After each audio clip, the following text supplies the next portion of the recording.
Vamos a ir con nuestra invitada especial del día de hoy, que es Aniela Romina Traba, más conocida como la arqueóloga. Bien, Aniela es una profesional que está residiendo hace un tiempo aquí en Chepes y junto a Jorge están haciendo un trabajo muy importante en el Museo de los Caudillos en Villa Chepes. Es arqueóloga graduada por la Universidad de Buenos Aires, especialista en estudios de impacto arqueológico, diplomada por la Universidad de las Artes en montaje expositivo.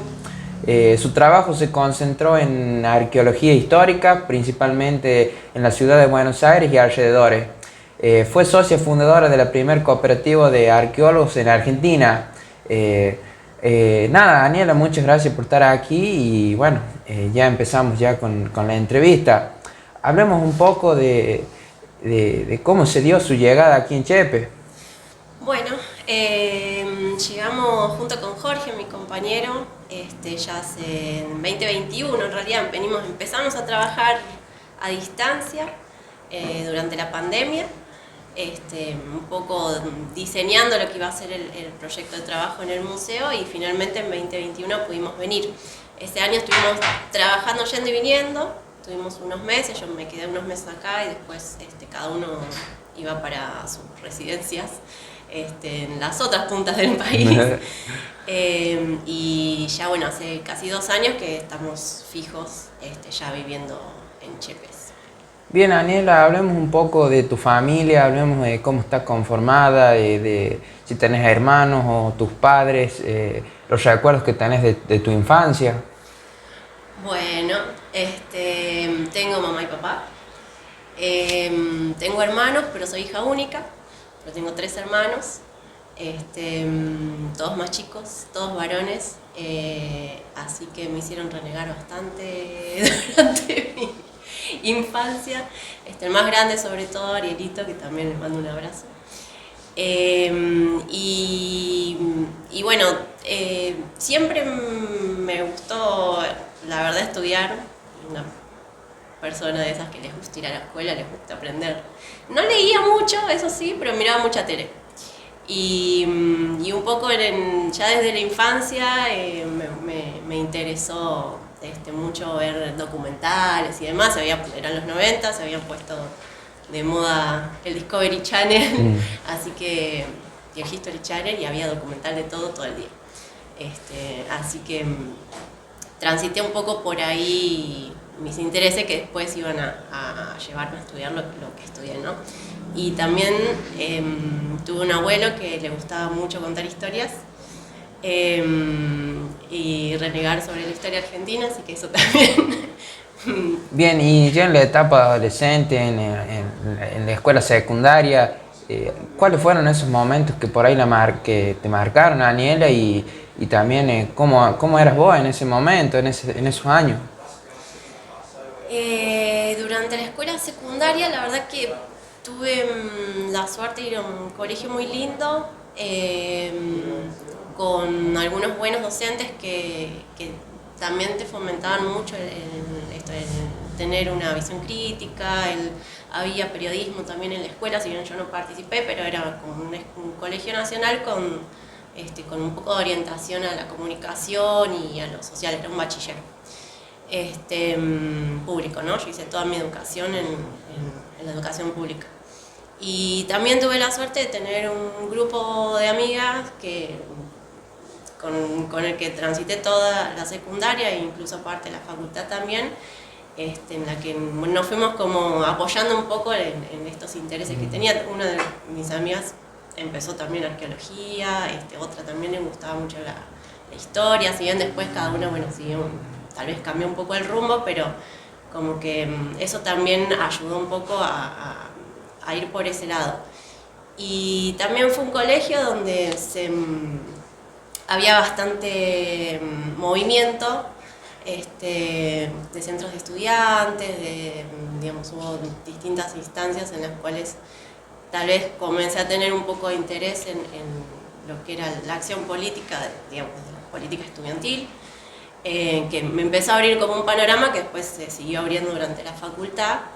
Y nada, son todos elementos que tal vez a uno le van poniendo un poco el chip de esto, de tener una perspectiva, complejizar la realidad, complejizar la sociedad, como tratar de verla desde distintos puntos de vista.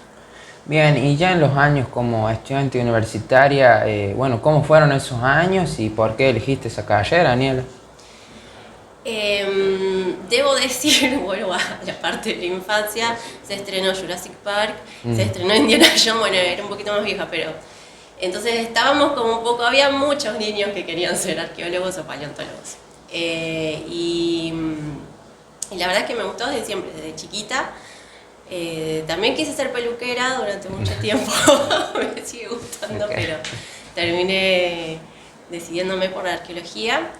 Y algo también que ayudó fue que yo cursé en la Universidad de Buenos Aires, en la UBA, y hacían algunos cursos o algunas charlas previas a que vos ingreses a lo que sería el CBC, que es como el primer tramo que se hace dentro de la facultad, que es el ciclo básico común, donde varias carreras comparten esas mismas materias. Y una de esas charlas era, bueno, introducción a qué se vería en la carrera. Y una de las cosas que fue tal vez importante también fue, yo sabía que me gustaba la arqueología más que nada por el hecho de la historia antigua, del trabajo de campo, que es una de las cosas que más amo hacer, la excavación arqueológica y demás. Y ahí me introduje un poco más en lo que es cómo se estudia arqueología, por lo menos en la Universidad de Buenos Aires, que es una rama de la antropología. Entonces, que yo a ese momento, digamos, saliendo del colegio, no tenía mucha idea de qué la iba. Y bueno, me dio también un panorama no nace tanto nuestra formación allá del lado de la historia, sino más de la antropología. Bien, y ya empezando ya a hablar un poco de su trayectoria laboral, antes de llegar a Chepe, háganos menciones si ya ha tenido, venía trabajando desde antes de llegar aquí a Chepe, cuáles fueron esos trabajos y dónde estaba trabajando. Bueno, yo cursé toda la carrera, fueron unos largos años. Y después fui becaria del CONICET durante un par de años. Y posterior, digamos, durante esos 5 años mi trabajo fue ese, ser investigadora. Y después de ahí empecé a hacer otros tipos de trabajo. Trabajé un tiempo en Varadero, que es una ciudad que queda en la provincia de Buenos Aires. Y ahí hicimos algunos trabajos, algunas cosas, parte de mis estudios, y otras cosas que fueron también trabajos para la Municipalidad de Varadero, como sería un poco también lo que estamos haciendo acá. Trabajando conjuntamente también con un museo histórico de allá. Y después la verdad es que hice varios trabajos en distintas provincias, en Salta, en Santa Fe, en Uruguay, en Santa Cruz, en provincia de Buenos Aires. Algunos son lo que se dice en estos estudios de impacto, ¿no? que es cuando van a haber obras o hay algún tipo de refacción donde de repente aparece algún hallazgo arqueológico o donde se quiere evaluar no dañar en el futuro ningún hallazgo arqueológico. Se hacen estos estudios de impacto o rescates arqueológicos que se llaman, que son como trabajos privados, digamos, ¿no? Que a veces se hacen para empresas o se pueden hacer para instituciones o para municipalidades, etc. Y también, como decías al principio, formo parte de una cooperativa de trabajo, que un poco de estos trabajos también se mediaron a través de esta cooperativa, que son los arqueólogos, la mayoría de Buenos Aires y de Santa Fe. Bien, recordarle a toda la audiencia que estamos aquí, está con nosotros en el estudio Aniela Romina Traba. Estamos hablando un poco de sus comienzos, también de su infancia, de su escuela secundaria. Siendo las 9:47, vamos a una pequeña pausa musical y continuamos con la entrevista. Bien, continuamos, estamos en estudios con Aniela Romina Traba. Hemos hablado de cómo se dio su llegada a Chepe, hemos hablado de su familia, de su infancia, su etapa adolescente, sus años universitarios. Antes de ir a la pausa musical hablamos un poco de su trayectoria laboral. Tenemos la información que usted estuvo a cargo de un proyecto de investigación junto al Museo Municipal de Varadero, en la provincia de Buenos Aires. Bueno, ahí es donde excavó un viejo teatro y pudo reconstruir parte de la historia de esa ciudad. Hablemos un poco, Aniela, de cómo fue ese trabajo y cómo fueron esas impresiones que se fueron dando ahí en ese tiempo. Bueno, el trabajo ahí en Varadero la verdad que fue súper lindo y súper interesante. Hay otra arqueóloga que se llama Alicia Tapia, que hace muchos años trabaja en esa zona, trabajando. ¿Estamos? Trabajando ahí hace muchos años en esto que se llama arqueología histórica, ¿no? Y bueno, en un momento determinado, en este teatro que está enfrente de lo que sería la plaza principal de Varadero y está pegadito a la iglesia principal, estaban haciendo unas refacciones adentro del escenario, querían cambiar los pisos y empezaron a levantar unas tablas y de repente empezaron, o sea, adentro había todo un cúmulo de tierra y empezaron a limpiar y empezaron a encontrar objetos antiguos y empezaron a seguir sacando tierra y aparecieron unos ladrillos que la verdad parecían muy antiguos. Bueno, entonces ahí se llamó a la que ahora es directora de Cultura de Varadero, que era directora del Patrimonio y directora del Museo Histórico, y bueno, se dieron cuenta de que había algo importante ahí y era el único sectorcito, imagínate un rectángulo, o sea, lo que es el escenario de un teatro, solo ese rectangulito era el único que había quedado sin una construcción arriba. Todo el resto del teatro digamos, está construido con cemento y demás. Y bueno, y ahí se propuso hacer esto que te decía antes, de un rescate, ¿no? De ver, bueno, a ver qué se encuentra y en qué estado está para evaluar si se puede seguir trabajando ahí o no, si hay algo que resguardar o no. Y bueno, empezamos a hacer un trabajo de un poco evaluar la situación y nos encontramos, la verdad, con un montón de historia en ese pequeño rectángulo de, que te diga, eran 7 por 4 más o menos metros. Habían quedado ahí restos de un montón de etapas de la historia de Varadero, empezando, digamos, de adelante para atrás, en lo que había sido una casa parroquial que funcionó en ese espacio antes de ser un teatro, porque recordamos que está pegadita a una iglesia. De hecho, atrás de lo que es ese escenario se tiró abajo una pared que había así como de escenografía y apareció toda la fachada de una casa de 1890 que había quedado ahí en pie, escondida, imagínate, adentro de un teatro, ¿no? Y bueno, había pisos de baldosas, había pozos,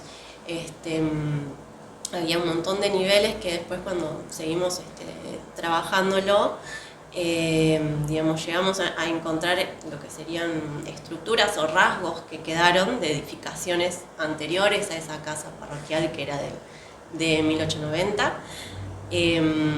Eran pisos que tenían que ver con las modificaciones que se hicieron en ese terreno durante todo el siglo XIX, ¿no? Entonces, que es algo usual que sucede en las ciudades. Bueno, de hecho en Villa Chepes también lo vemos. En general, cuando se va trabajando en lo que es una urbanización, se tiende a que los niveles, digamos, de piso se vayan nivelando. Entonces eso se hace mediante rellenos, ¿no? Y en los rellenos siempre hay basura. Siempre hay basura de la época y eso es uno de los grandes elementos que tenemos en arqueología para comprender un poco de dónde viene esa basura, qué es lo que se consume en ese momento, qué objetos están dando vuelta por el lugar. Y bueno, y ahora lo último que pudimos encontrar en ese sitio también, apareció como una estructura de ladrillos que sería parte de lo que fue una casa, en realidad también una casa parroquial, la casa del sacerdote, pero de época colonial. Justo hace poquito me comentaba la otra arqueóloga que tuvieron un fechado del siglo XVIII, imagínate, todo adentro de un teatro. Bien, para la gente que no conoce mucho por ahí, Aniela, comentanos un poco esto de la arqueología, cómo la entendés vos, o sea, cómo desde tu parte, cómo entendés la arqueología. No sé si entiendo la arqueología, pero la hacemos.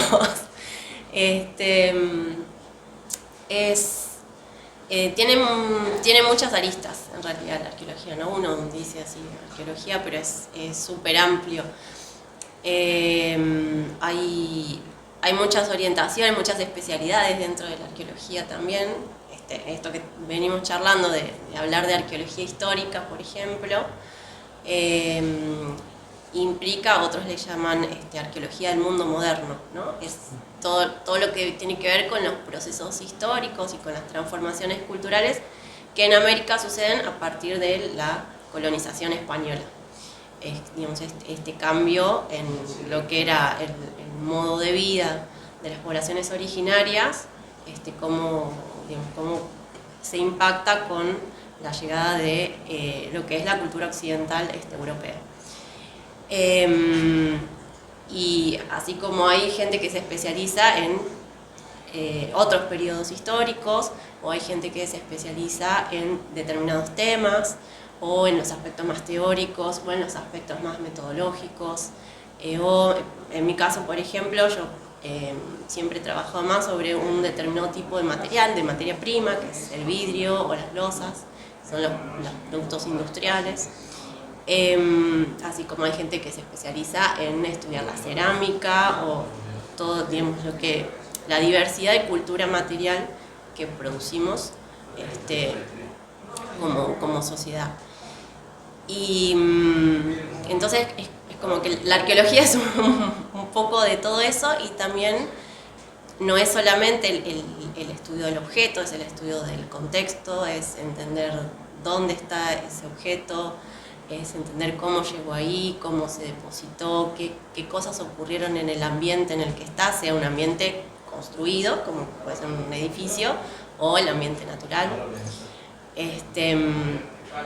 Y también tiene que ver mucho no solo con el pasado, sino también con el presente.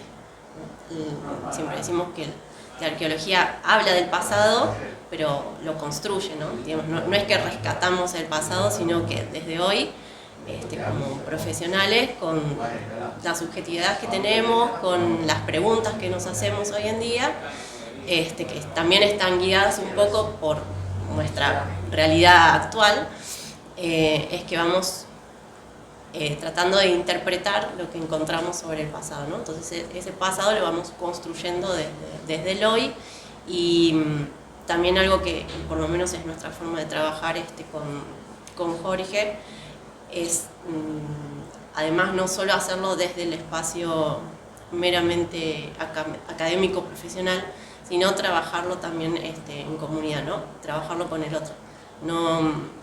Nosotros, por lo menos, como venimos desarrollándolo desde el museo, siempre ir incorporando en el estudio, en el trabajo del campo, en la interpretación, también en las preguntas que nos hacemos, la mirada de todos ustedes, ¿no? Bueno, acá en el noticiero escolar ya es una fija del museo, y también las preguntas que les van surgiendo a ustedes, o las miradas que también ustedes van teniendo sobre lo que se va encontrando, también nos ayudan a problematizar más y a hacer nuevas preguntas y demás. Entonces, un poco todo eso es la arqueología. Bien, entendiendo todo eso, entendemos que también la arqueología va de la mano con la historia, ¿o no? Sí, sí. ¿Cómo es la preparación que debe tener por ahí un arqueólogo, por ahí a nivel de estudios, a nivel teórico, después todo el trabajo de campo? Bueno, es un poco esto que te comentaba recién. En realidad, digamos, la arqueología siempre tiene un vínculo con la historia, porque nos une esta cuestión de mirar al pasado, de preguntarnos sobre el pasado, que es lo que también hace en gran medida la historia, pero también nos une a muchas otras disciplinas. Como te comentaba al principio, en el caso de la UBA es una orientación dentro de lo que son las ciencias antropológicas. Entonces también nuestra mirada está muy unida a lo que es la antropología, ¿no? A la pregunta sobre la sociedad, sobre la cultura. En otras universidades está muy unida a lo que es la historia también. Y en otras universidades no, la carrera es precisamente arqueología, entonces parte de ahí y tal vez tiene más una orientación hacia lo biológico, hacia la antropología biológica, la antropología forense o hacia la museología. Digamos, estas son distintas orientaciones según el espacio académico donde uno se forme. Pero en todos los casos siempre vamos a necesitar algo de formación en lo que es la teoría, porque es lo que a uno enmarca la investigación. Digamos, uno se hace preguntas siempre teniendo un lineamiento de ideas, digamos, ¿no? Es lo que llamamos nosotros el marco teórico, que ha habido distintos a lo largo de la historia de la disciplina, y hoy en día también hay distintas miradas. Lo metodológico, que de nuevo en algunas universidades es un poco más fuerte. La verdad que la UBA ahí tiene un punto flaco porque no se hace tanto trabajo de campo en lo que es la carrera en sí misma. Sí lo trabajamos desde que uno ingresa a la universidad. En general siempre empezás a formar parte de equipos de trabajo como estudiante, entonces es como si hicieras una pasantía en un equipo, y entonces de esa manera uno va teniendo experiencia y va aprendiendo, o puedes transitar por distintos equipos y irte de trabajo de campo a distintos lugares, ¿no?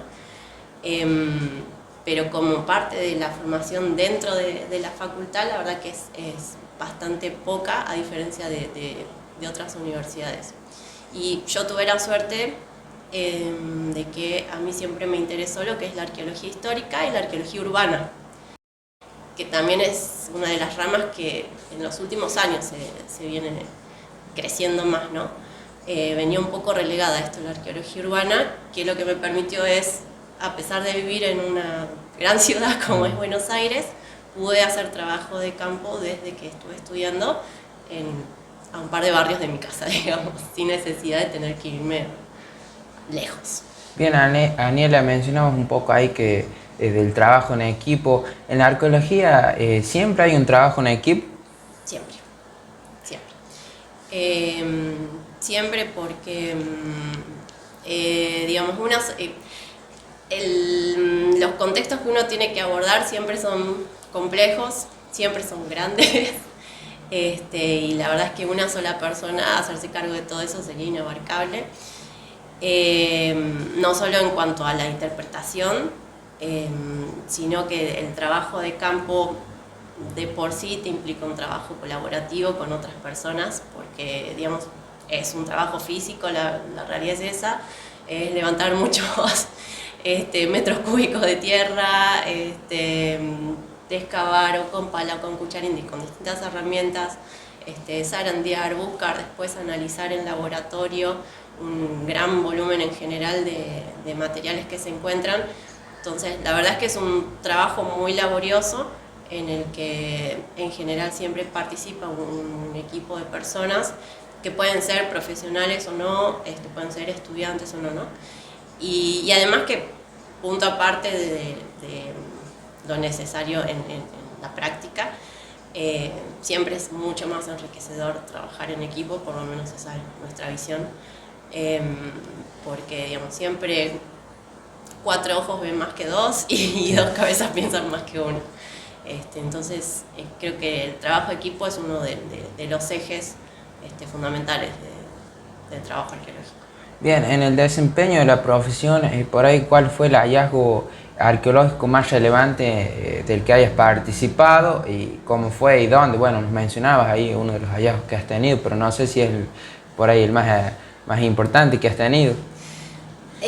A nosotros nos cuesta un poco hablar de importante o no importante, porque también está un poco como esta idealización de la arqueología muy vinculada a la búsqueda de los tesoros o de grandes hallazgos y demás. Y que en general, o sea, sí puede pasar, pero mayormente la arqueología en realidad no trabaja sobre eso, trabaja sobre cosas mucho más mundanas, si se quiere, mucho más cotidianas. Entonces, cuando preguntan por el hallazgo más importante, tal vez no es que sea no es que me encontré una pirámide, digamos, tal vez me encontré una moneda con la fecha de 1822, la primera moneda de Buenos Aires, y a mí me pareció maravilloso siendo estudiante. Claro, la pregunta también la podemos tomar en el sentido importante por ahí personalmente, porque fue un trabajo que difícil, fue por ahí el primer trabajo que pudiste terminar, no necesariamente importante a nivel social. Claro, por eso, bueno, que te contaba de Varadero, la verdad que fue súper interesante para mí, y también en mi carrera fue la primera vez que abordé un trabajo del que yo estaba a cargo. Yo dirigí ese trabajo, era la primera vez que lo hacía, siempre estuve, digamos, trabajando para otra persona que funcionaba como director o directora, ¿no? Entonces también eso lleva un poco una responsabilidad más grande y más miedos también de decir, estaré leyendo esto bien, me habré equivocado en esto, no querer olvidarte de anotar nada, de sacar ninguna foto. Entonces en ese sentido creo que el trabajo de Varadero fue como un poco un antes y un después. Y después también, nada, creo que en todos los trabajos siempre hubo algo que uno aprende nuevo, o que tiene una nueva experiencia que te enriquece y que para uno es importante para su formación o para su vida. En el caso acá de Chepes, por lo menos, también es la primera vez que trabajo tan dentro, o sea, desde dentro de un museo, que es también como toda una nueva experiencia, y implica generar un montón de cosas más por fuera de la arqueología, ¿no? Un montón de otras actividades, y de trabajar con un montón de gente, con escuelas, con vecinos, con instituciones y demás, a los que tal vez uno como arqueólogo no está muy habituado, como arqueólogo investigador, ¿no?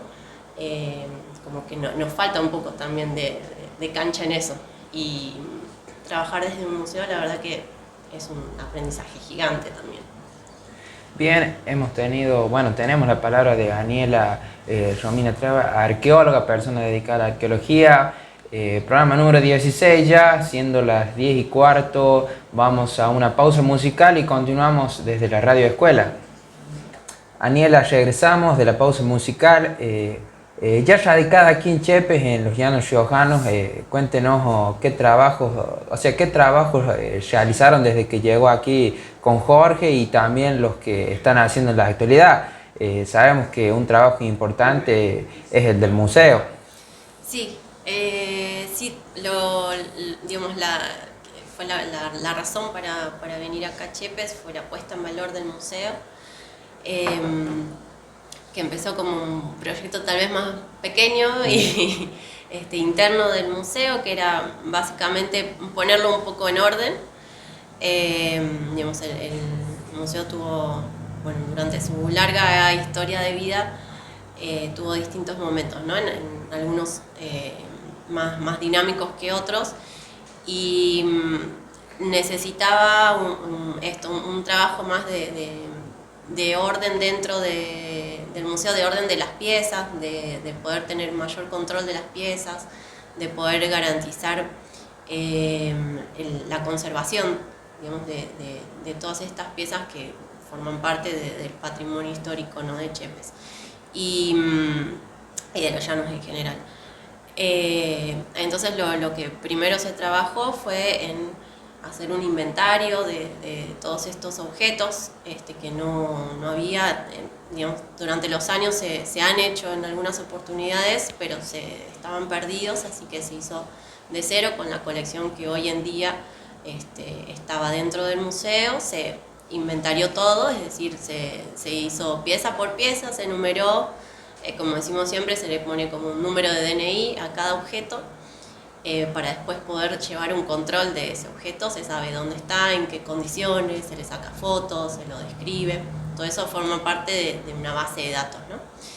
Y después la otra etapa del trabajo tenía que ver con la conservación y todos esos objetos, hacerles algún tipo de limpieza o de reparación o de no reparación, digamos, no hicimos restauraciones, lo que se diría, sino de mejorarle las condiciones de exhibición o de guardado de esos objetos, ¿no? Y finalmente lo que fue digamos, la creación de un guión, como lo llamamos, ¿no? Un guión museológico. Darle un sentido, si bien el museo estaba organizado de determinada manera, ¿no? Tenía sus salas temáticas, lo que buscamos fue un hilo conductor que pudiera contar una historia al museo y que a través de todas esas salas estuviera presente ese hilo conductor y uno pudiera tener un relato continuo a través de las salas y de los objetos que se seleccionaron para cada una de esas salas. Y finalmente, un poco la contracara de esto fue la creación del área de reserva, que es el edificio que tenemos enfrente al museo, el edificio que se construyó de cero, que es el lugar donde se guardan todas las piezas que no están en la muestra permanente y donde se hacen todas las tareas de limpieza, de guardado, de control, ahora también de investigación, digamos, todo lo que tiene que ver con laboratorio, digamos, de la parte de la investigación arqueológica. Bien, a la hora de empezar a trabajar aquí en el museo, por ahí al encontrarse con objetos, recuerdo el año pasado que hicimos una nota no me acuerdo si era el cambio de traje o la ceremonia bueno, que hicieron ahí en Chepe Viejo. Me acuerdo, Daniela, que hiciste mención que había uno de los trajes que se encontraba, no sé si mal cuidado, por ahí mal restaurado, no sé cuál sería la palabra, porque creo que tenía pegamento, no sé cómo era la cosa. Por ahí al llegar pudiste, bueno, con Jorge ver que había un trabajo que por ahí no se había hecho de la forma correcta o encontrar muchos objetos por ahí en una forma que no era la adecuada.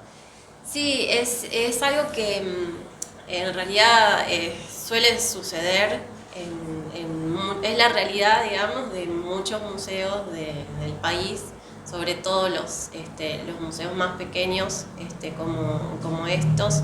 Hay muchos museos regionales, muchos museos municipales, que la realidad es que siempre batallan un poco con la falta de presupuesto, con la falta de personal y demás, ¿no?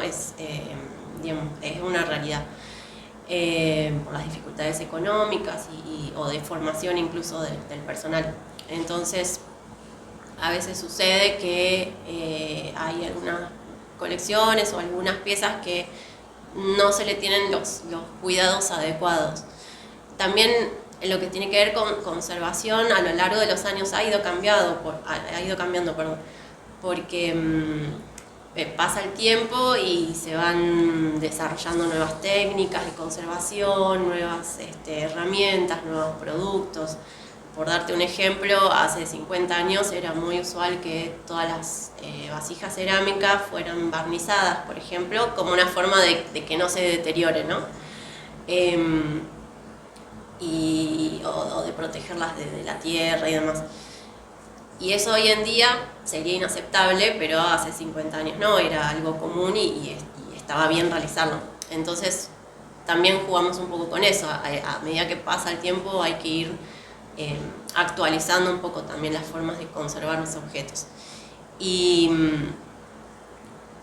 lo que tratamos de hacer justamente fue, bueno, viendo con la colección que contamos, algunos objetos, tratar de mejorar la forma en la que están guardados para digamos, evitar que se sigan dañando. Por otro lado fue trabajar mucho, que es lo que seguimos haciendo continuamente, ¿no? En capacitar también al personal, incluso a nosotros mismos. Nosotros en los últimos 2 años venimos haciendo cursos de montaje, de conservación específica para determinado material, como puede ser el papel, por ejemplo, que tiene que ver con la archivística y demás. Y bueno, ahora tenemos a María, que está trabajando con nosotros allá en el Museo de los Caudillos, que es ahora la encargada de la atención al público, y también empezó a formarse en esto, en registrar los bienes.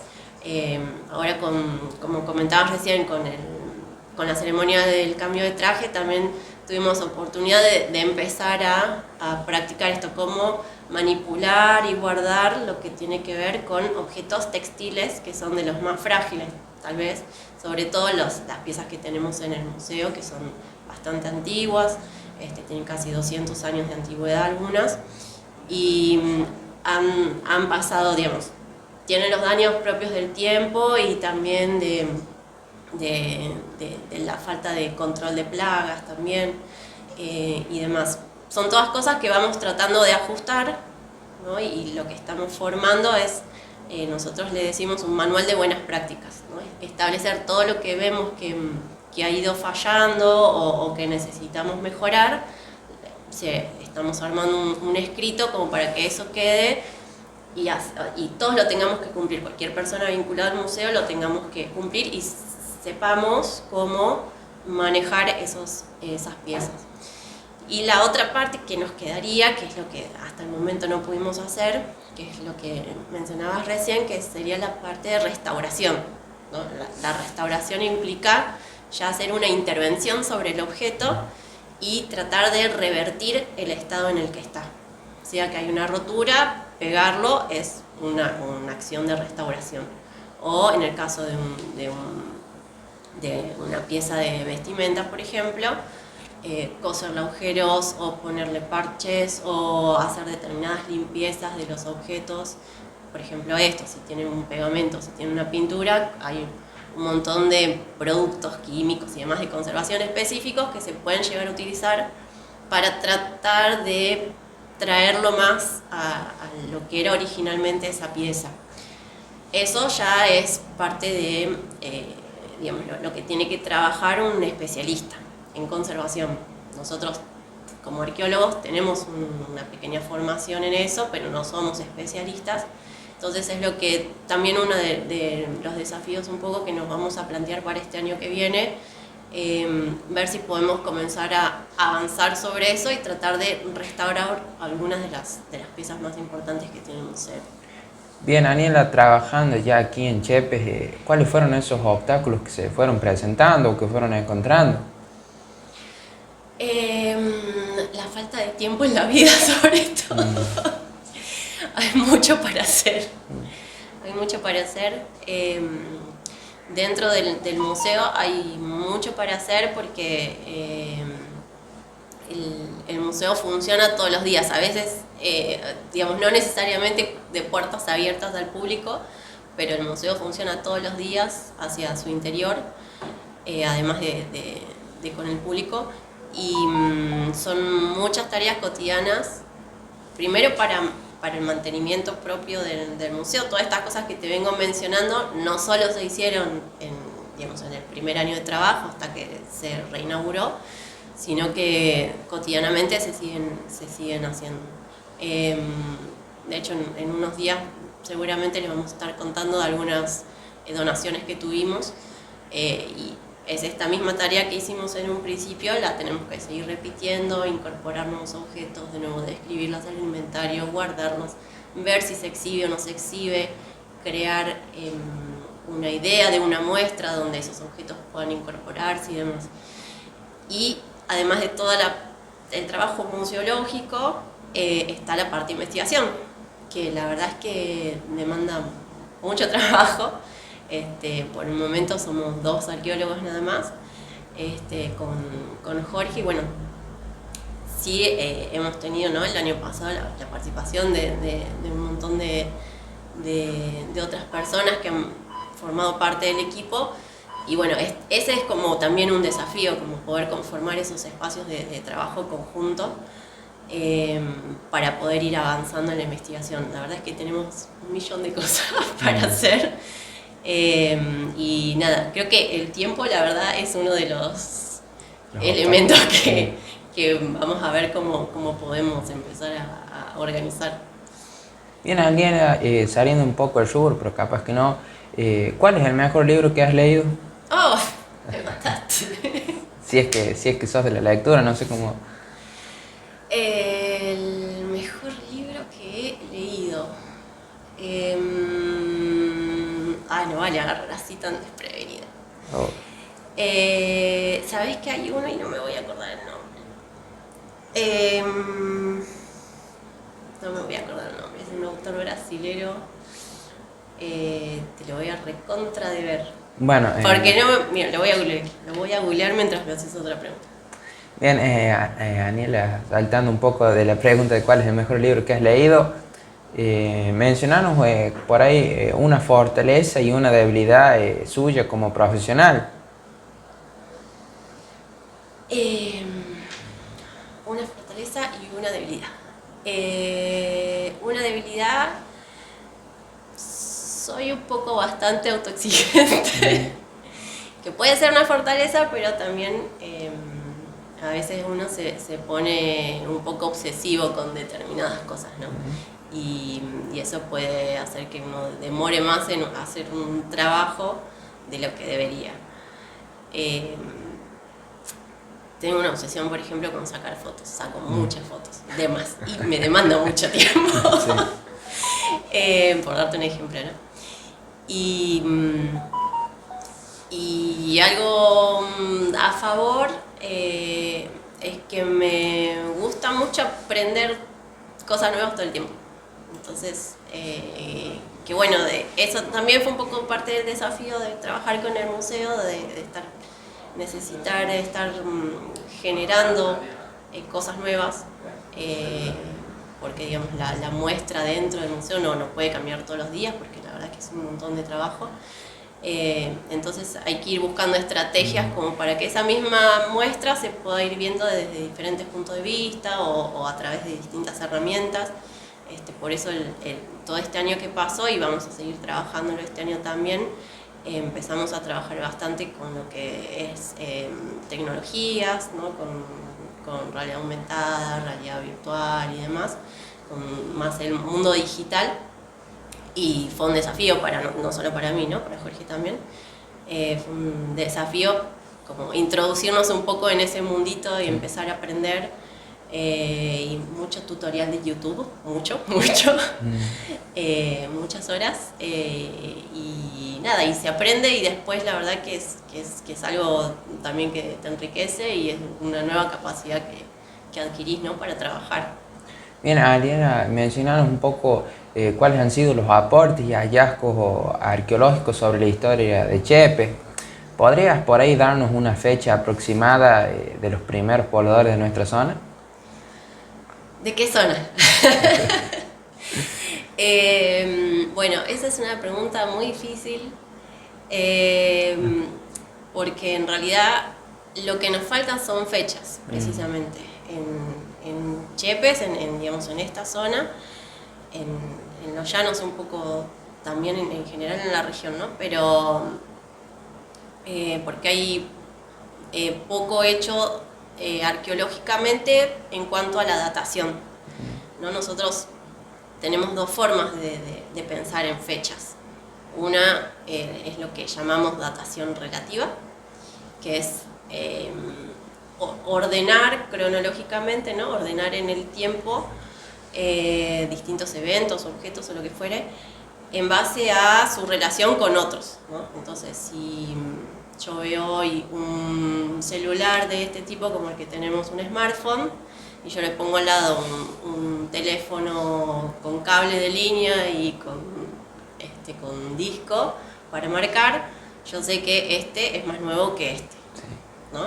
Este otro es más antiguo. No necesariamente sé cuánto más antiguo, ni necesariamente sé que este es del 2024 y este es de 1980. Eso es un poco lo que nos pasa en la arqueología. A veces sabemos que por ejemplo, un tipo de cerámica, un estilo de cerámica es más antiguo que otro, pero no sabemos bien ubicarlo en qué fecha exactamente. Para eso está lo que llamamos la datación absoluta, que es a través de otros métodos que tienen que ver más con estudios de laboratorio, el famoso carbono 14 y bueno, un montón de otras técnicas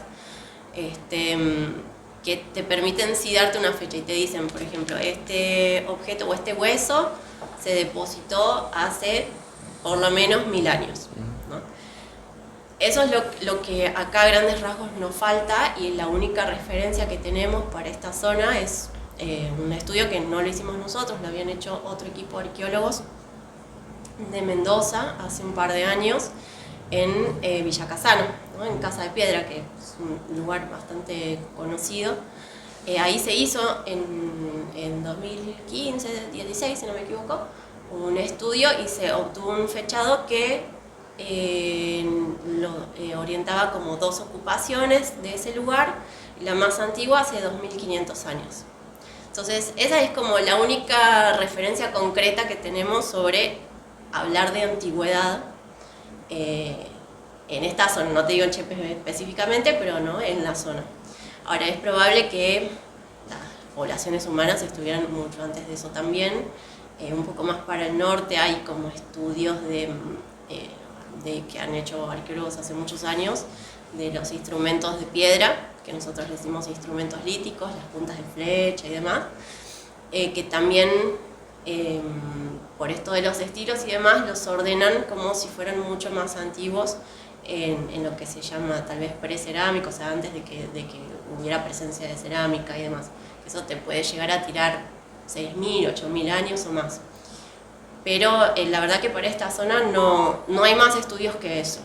Y lo que nosotros venimos viendo, digamos, de lo que pudimos ver en la excavación de Villa Chepes o en algunos otros sitios que vemos que tal vez no intervenimos, pero los hemos visto en superficie, es que hay como evidencia de lo que serían dos tipos de sociedades distintas, ¿no? Digamos, toda la evidencia de lo que tiene que ver con el momento histórico más moderno, el siglo XIX o principios del siglo XX, y después evidencia sí de ocupaciones de lo que nosotros usualmente le llamamos prehispánico, ¿no?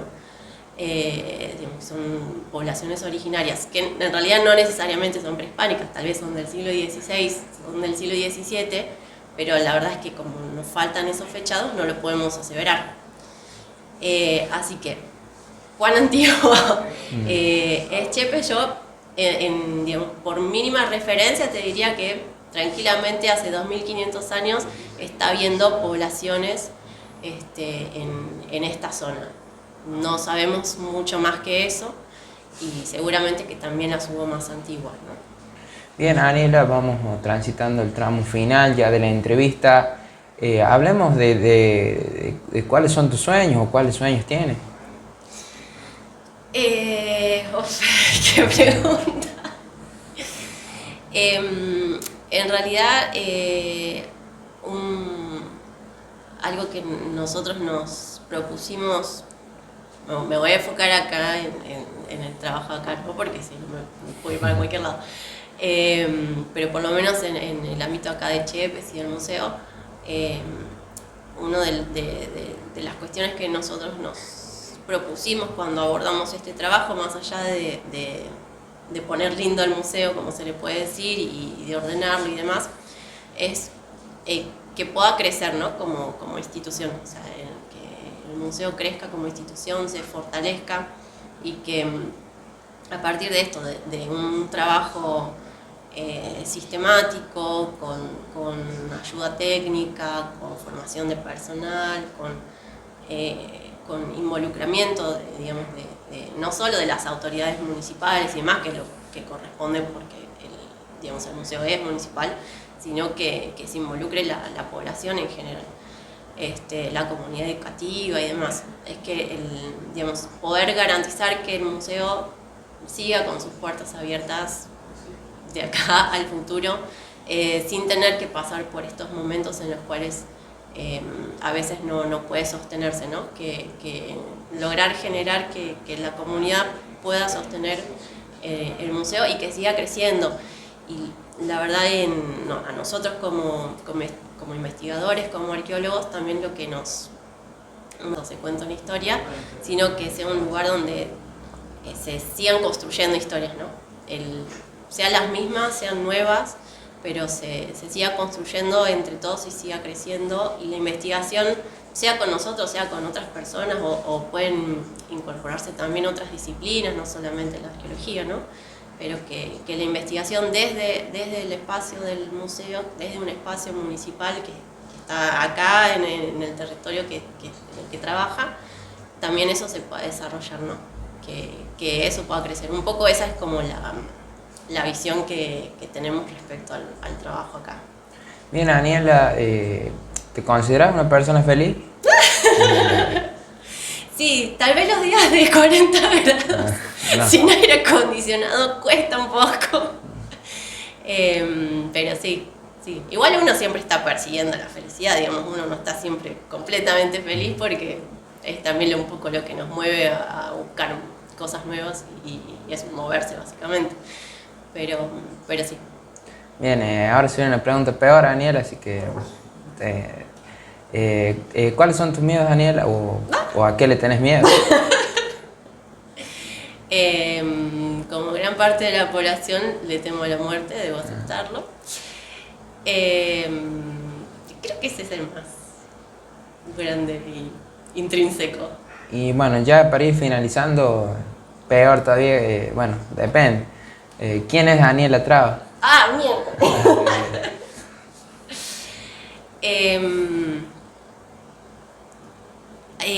A veces me cuesta porque cuando uno usualmente te pregunta, bueno, conociéndote, ¿no? Hola, bueno, ¿cómo te llamás? Y bueno, ¿qué haces? O no sé qué. Y lo primero que siempre respondo es soy arqueóloga. Y es como, bueno, sí, eso es lo que haces, pero ¿quién sos o qué? Y a mí me pasa un poco que es mucho de quién soy también. Es como que para mí la arqueología es como algo que me brota mucho de adentro y es algo que disfruto mucho de hacer y es como que voy por la vida mirando, digamos, no es que no disfruto hacer otras cosas, ¿no? Ni que estoy las 24 horas del día pensando en arqueología, pero es como que tengo tan incorporado el chip adentro que tal vez entro acá y veo, bueno, cómo están ordenados los objetos o qué eligieron mostrar o digamos, como que me hago preguntas arqueológicas fuera del ámbito laboral. Entonces yo creo que un poco soy eso también, como soy arqueóloga, y es como que todo el tiempo y me encanta y lo disfruto un montón y nada, también soy una persona a la cual le gusta mucho viajar y que le cuesta mucho hacer entrevistas, así que espero haber pasado la...